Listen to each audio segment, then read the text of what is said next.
The Bureau for Economic Research says if the country continues recording such a high number of COVID-19 cases, the level 4 lockdown will be extended.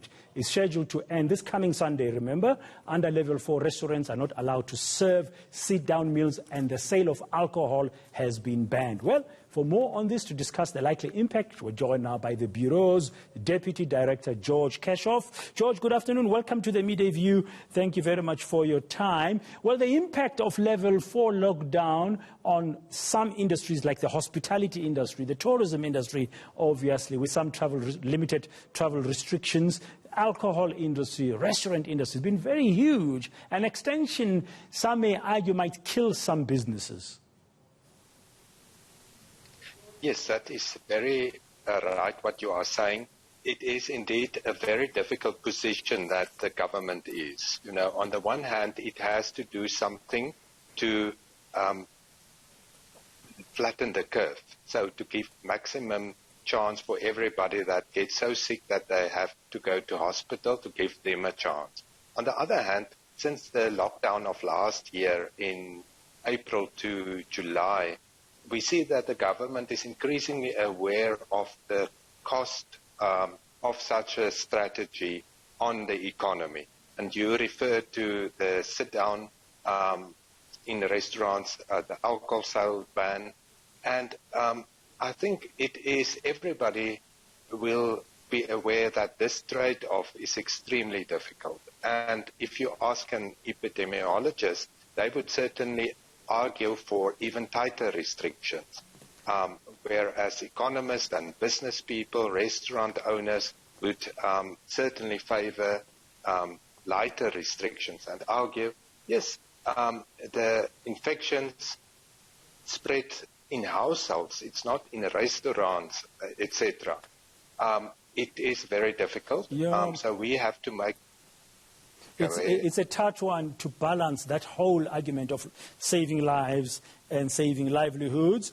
But I saw, I don't know if you might be, as the BER, tracking his tweets as well, Dr. Ridwan Suleiman, the mathematician, where he tweets these graphs that are showing how bad it is. I mean, the third wave in Gauteng has been devastating, to say the least. But I think about 18 hours ago or so, I saw a tweet from him where you're seeing the curve beginning to turn.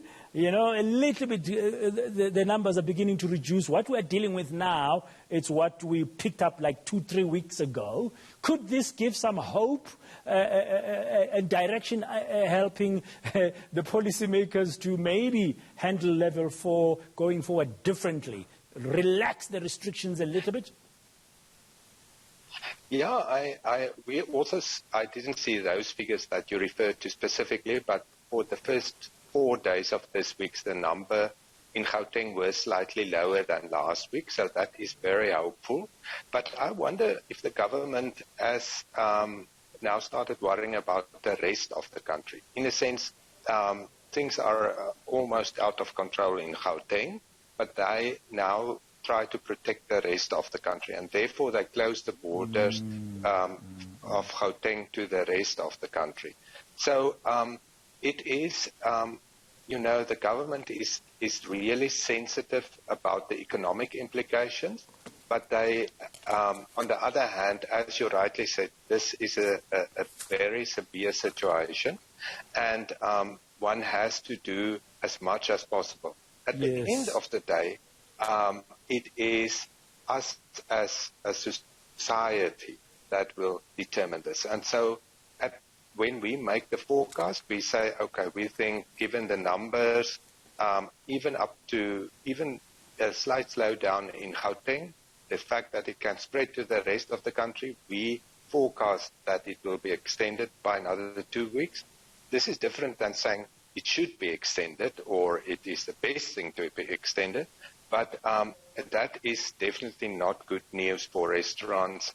The fact I live here in Stellenbosch, and here is a big part of the town is restaurants, and most of them are not geared to takeaways. Yes, now I guess your forecast is well understood as the numbers are beginning to pick up elsewhere in the country, as you say, beyond Gauteng, Delta variant wreaking havoc. Elsewhere, we've seen that the Western Cape is also picking up, as an example, KwaZulu-Natal as well. Thank you very much, George Kershoff, the Deputy Director of the Bureau for Economic Research. Dire economic times indeed, thankfully, thanks to this bloody coronavirus that's wreaking havoc and the Delta variant. But he's correct there. It's up to us as well as members of society to do our part so we can begin to flatten the curve.